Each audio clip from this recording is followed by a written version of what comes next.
बे समाव दङ आङो धेमाजि जिल्लानि सिङाव थानाय जनाय बे ट्रेन स्टेशनाव मुरखंसेराय ट्रेन स्टेशनाव बेवहाय आंजों लोगोसे दङ बयजोंबो मोनथिजानाय बर'नि मुंदांखा सासे फावखुंगुर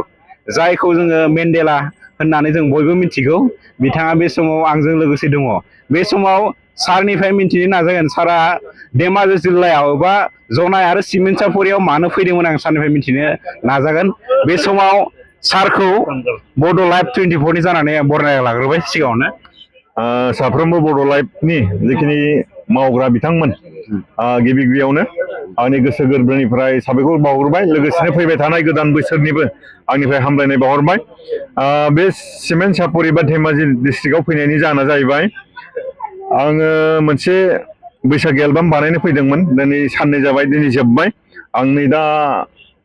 गोलावआव गाखोनो होननानै रेडि जाबाय एलबामनि मुङा जाबाय वेस्टार्न गार्ल दिनै जोबबाय एलबामा मोजां जागोन आं खावलायगोन गासै रायजो राजा नोंथांमोना बे एलबामखौ अनसायगोन लोगोसेनो नैबे बाथ्राखौ आं बुंनानै गोग्गानाय मोनो सिमेन्सापुरि धेमाजि बे डिस्ट्रिक्टआव फैनानै जोबोद मोजां मोनो जायगायाबो गोजौ साज्रांज्रां बेनिफ्राय सिमेन्सापुरिनि बा धेमाजिनि जिखिनि बर'नि रायजो राजा नोंथांमोन बिथांमोननि जिखिनि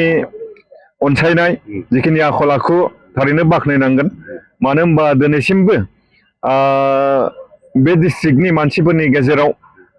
मानसिनि जिखिनि साननाय हनाय बियो मथा मथि गोदो जेरैमोन दाबो बिदिनो दं सारा सावथुन मुलुगाव फाव खालामनायजों लोगोसे एक्टिं खालामनायजों लोगोसे ओरैनो मोगथां मुलुगाव माबाफोर खामानि मावो नामा जानो हागौ गोबाङानो मिथिखागौ आङो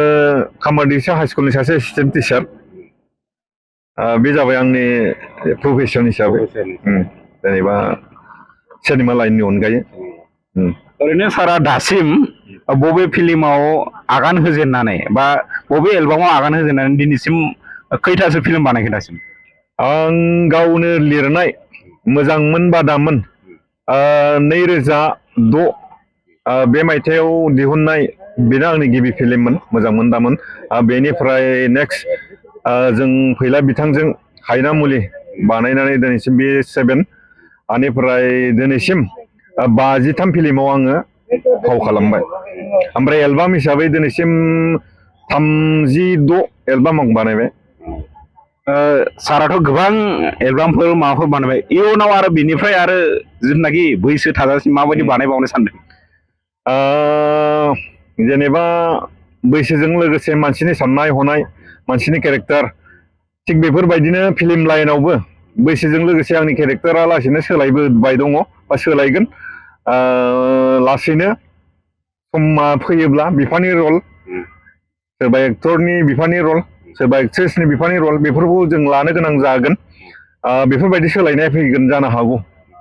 दानि लाइमोनफोरखौ